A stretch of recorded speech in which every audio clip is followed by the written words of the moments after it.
just got the Sunny Health Fitness bike. It just arrived. You can see this is all the different pieces it comes with. The box actually came pretty crushed and had a little crack in the plastic frame that you can see there, but I think it's just aesthetic, and Amazon said if it doesn't work, they would exchange it, so that's pretty nice of them.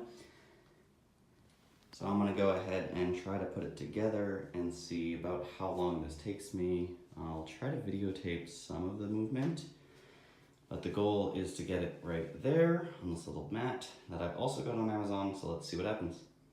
All right, so the first step here is to unscrew the 4 bolts, 74 with Allen wrench 77, which is this guy. Actually comes with this handy dandy little, well, that was there originally, but hardware package, so that you can see which piece is which. Supposedly this is everything I'll need to put this bike together. And it looks like 74 is gonna be the back of the bike. So it looks like those washers right there. So let's try to take them off. Okay, these screws actually come out significantly easier than I was even expecting them to. Standard, Allen wrench style. They were not put in too tightly.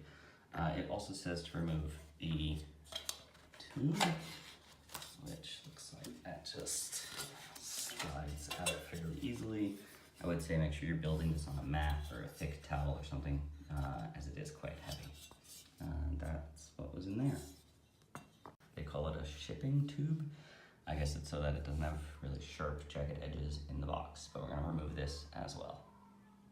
Step is to attach the front and back things, the one with the wheels on the front with the wheel, and the one on the back goes there. It actually comes with this handy dandy little up sticker, so you know you're actually putting it the right way as well. And once again, it looks like the screws and the washers to 9 and 10 are packaged next to each other, even 9 and 10. So let's cut those out, and we're using Allen wrench 77 again. These are one at a time just because the bike is quite heavy and I don't want it to fall while I'm screwing it in. So I'm gonna do the front first, and then I'm gonna go ahead and do the back. So you see I've lifted the back part down off of it at the moment. Tightening is probably about 70% of the way there just with my fingers. Now I'm gonna lift the back into place, screw it in, and then tighten them both. All right, so this next step seems to come with a fair amount of instructions. You'll see it's there. They've also included stuff here that is, making sure that you really know what you're doing and read it ahead of time before trying to put it in place.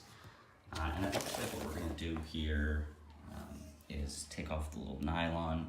They call it a nylon nut. What I'm doing is I put it in gently, make sure that it makes sense. Looks like, yep, that is where your foot would go in. And now you kind of turn this in, and it'll actually specify this one's going counterclockwise because it is the left pedal. So you continue to do that, and then you get to the next step. See, once you kind of get it in as much as you can by hand, and it does recommend you always start that way, then use wrench, I think this is 79. And once again, it does come with all the parts you do need. Continue to turn it counterclockwise, and it does have this nice little blue line. Not always sure why it says to do that, or why that's there. Maybe we'll find out in a second. But once this is through, what we're gonna do is we're gonna hold the wrench so that the pedal stays in place. And then we're going to, it's sticking out nicely now. And it does say to do this as tightly as you can. And then what we're gonna do is take the little nut that we had and place that back on. But it does say to use the little spanner 80, which is this thing, to thread the end of the nut. Instructions do say is to increase the resistance knob kind of as much as you can, because as you start to apply force here, especially with the different wrench and spanner, you're going to want to make sure that you give yourself enough leverage, and if you don't do the resistance knob, this thing will start twisting and you might hurt your arm pretty badly. With one hand, but there's wrench kind of holding that side in place. This is the spanner, a nice groove holding that in place. So what you're gonna do is while you hold this one, tighten with the spanner so that it's really tight and in place. And it does warn you against riding backwards, as it might loosen the pedals, so I guess do not ride backwards on this bike. These are actually going to go in opposite directions, so this back one with the spanner is going to be turned clockwise, where the front turned counterclockwise. So just important to note, as you want to make sure it's really tight. And there you have it. That's one fully connected pedal to it. It does seem to be pretty tight in there and pretty strong. That's about as much as the bolt went through, if you want. Interestingly, this time now, it's gonna go the other way, so right to right. But I think what it's telling me now is when I remove this nut, now the crank arm is gonna be turned, so the main pedal, we're gonna turn clockwise this time, and then when I insert it and use the spanner part is gonna go counterclockwise. I guess because they're on opposite sides, but going in the same direction eventually. So I can by hand before using the wrench. It's something, I guess, I actually don't know why you do. If you know why you do that, let me know in the comments. I guess it's just in case you screw up. It's not in all the way would be my guess, but I could be completely wrong. So we're gonna continue to tighten this. I'll see if I can show you the full thing now. This probably, in flipping through the pages, this looks like one of the more complicated parts. So now we are going to continue to turn that clockwise. And yeah, it looks like I can't do a great job of doing this on video, so I'm going to stop doing a video. Another completed pedal, and once again, I'm just trying to visualize that yes, your foot would kind of nicely slide in there and pedal as you can go. So that seems to make sense so far. Let's move on to the next step, which seems to be, oh sorry, there's actually one more thing on step 3, and that's to remove the pre-assembled screws, number 22, and the washer from the main frame. So let's go see. It kind of gives you these nice little graphics. 22 and 23 seem to be screws on, oh, there we go, and it looks like they're already coming out. And it does to tell you that, oh, that's where the water bottle holder is gonna go. Let's go, no, maybe, let's go find out. Then I've probably spent more time making the video than anything else. Did not come with a screwdriver, but don't worry, I have a screwdriver. So we're just gonna disconnect these. And then yeah, we will do it. To Sunny Health and Fitness, I was wrong. Apparently you really should read all the instructions first. It does come with a screwdriver. It's a bit strange, but there you go. There is a screwdriver at the end of this spanner. Yeah, honestly, I just prefer to use my own screwdriver. This one kind of reminds me of a mace. It's probably the most simple step. I've now got the water bottle holder in. Didn't even know this bike came with a water bottle holder. Seems like a pretty decent size for one. So that's quite nice, and it's at a good position, at least in my opinion. Seat post. We'll call it the adjustment knob, seat post adjustment knobs. There we go, we're out. One simple piece. Then we take this guy and we place it in to the desired height. I'm only 5'6". There we go. That kind of goes in fairly easily. I'm only 5'6", so I have no idea yet. I'm actually gonna stand up to the bike and see where I am later. It does look like, you know, just want to make sure you align it to a hole. Step 4, which is actually to remove the seat slider. So similar to the step 4, we're just going to remove this. And you see they actually come out pretty easily, but when I did tighten this, that feels pretty secure. I don't think that's going to go anywhere. And next we're going to actually do the seat post. And everything came in these little bags that you can see here. And we're actually starting to run out of bags, which I'm feeling good about. And the next one is the one that kind of has this weird rounded edge, which I do remember seeing when we unpacked. There we go. So next we're going to take this, and then we're kind of going to do the same thing. It looks like it is adjustable on the seat as well, because it does have multiple screws. So it looks like we're just sliding this upside down, sliding this into place like that. And then we're going to screw it in again. Lines on it, assuming they line up there, let's find out. I can't really tell. On the seat slider, which was pretty easy, it's just this seat. Most of the reviews do complain about how uncomfortable the seat is. I'll give it a good give. It's not the most forgiving seat. But it's a bike seat, they're fairly changeable as far as I understand. And it does say to secure it in place, but it does tell you that before you fully tighten it, to make sure you get it at the right angle, whether you want it a bit more forward or just flat, or for whatever reason backwards. For me, I'm just gonna get it pretty straight. And then it actually doesn't tell you what to use to tighten these, but I'm assuming one of the spanners or wrenches is gonna work just fine for these nuts. Really too high. So if you are 5'6" like me, you probably want it to show maybe only one hole, I would say. I think it's just a little bit too high, so let's go do that. It was actually pretty easy, standard, you kind of loosen it and then you pull it out. And then you just kind of hold it as you push it into the right position, and it did click right into place. Let's go see for myself. I'm feeling like this is in a good position. Oh, there are numbers on this. I was looking for those, so maybe a 3. To make sure you really tighten these bolts in as much as you can. So I just really went to town on these nuts, making sure they're making sure that they're in place.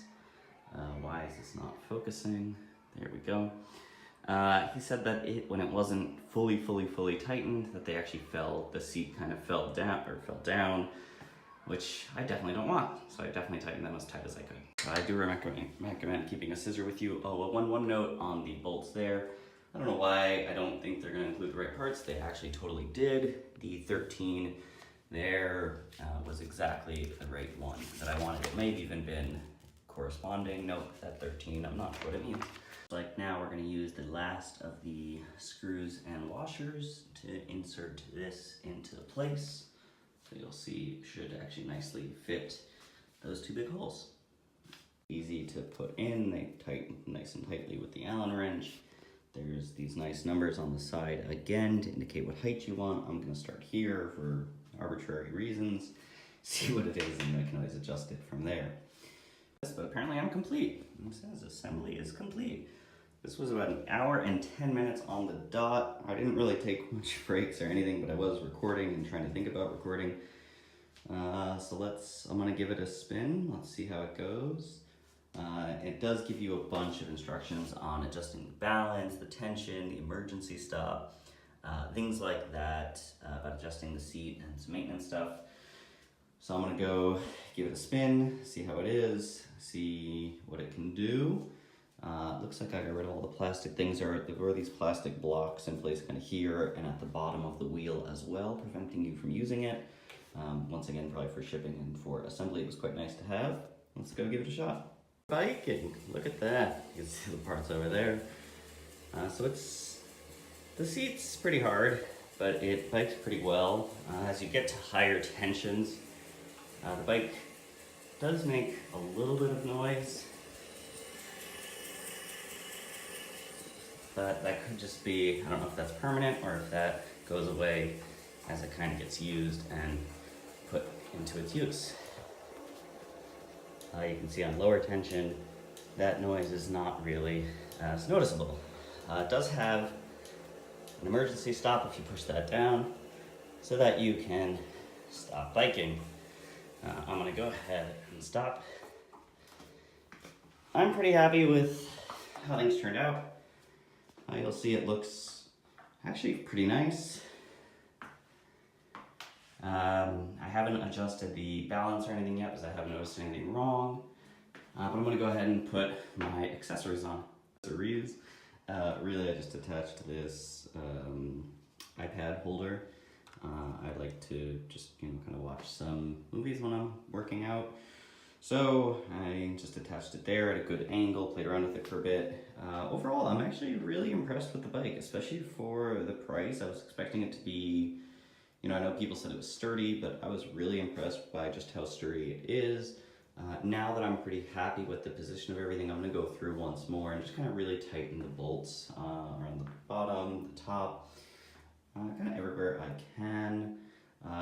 Yeah, it feels really good. I'll try to, I haven't done a full workout on it or anything, but I will try to update when I can. One thing I will say is you are left with some extra pieces, so don't worry. They say you can keep these or get rid of them. They're really just for the kind of packing materials. And of course you would want to keep all of the different spacers. This little mace thing is actually used for the leveling equipment. So if you do need to level anything, you will need it. Yeah, and it looks quite good. I mean, look in the space, it looks nice. It doesn't take up too much room. I was able to adjust the foot pedals fairly easily. I've seen a number of people actually switch these for the clipless pedals. And obviously a lot of people change the seat or put a cover on it. Some people complain about the handlebars. I don't see anything wrong with them. They don't, you know, they're your typical kind of rubberized material, not, you know, your gel cushion or anything like that, but it's kind of what you expect. I did laugh when I realized that there are reflectors on the pedals. Honestly, I don't know why you would have a reflector on a stationary bike. Maybe it's a law that in some places that you just need to have reflectors on bikes. Yeah, overall pretty happy with how things turned out. It's black. This is the color that I got. I was a bit confused on what color I would get based on a lot of the pictures, and the models seem to indicate different ones. This is the, I think, one SF-B1002 that I did get. It's set it both on the box as well as on the hardware package. I'm sure it also says somewhere on the bike. I just haven't been able to find it. Yeah, so I hope that helps in your decisions. I know I spent a lot of time on Amazon kind of looking at the different bikes, looking what I was going to buy, for what, how hard would it be. I was a bit sad when it arrived and it was particularly smashed in the box, but really there was a lot of styrofoam and coverings to get it into a pretty good shape. So I hope that helps everyone out there. If you have any questions, feel free to comment. I'm not necessarily sure I'll be able to help, as I just kind of followed the instructions the best that I could. All right. I feel like this is my first YouTube video that I've actually done in many, many years. I feel like I'm supposed to say like and subscribe, but honestly, just like, you don't have to subscribe. I'm not going to be posting many videos.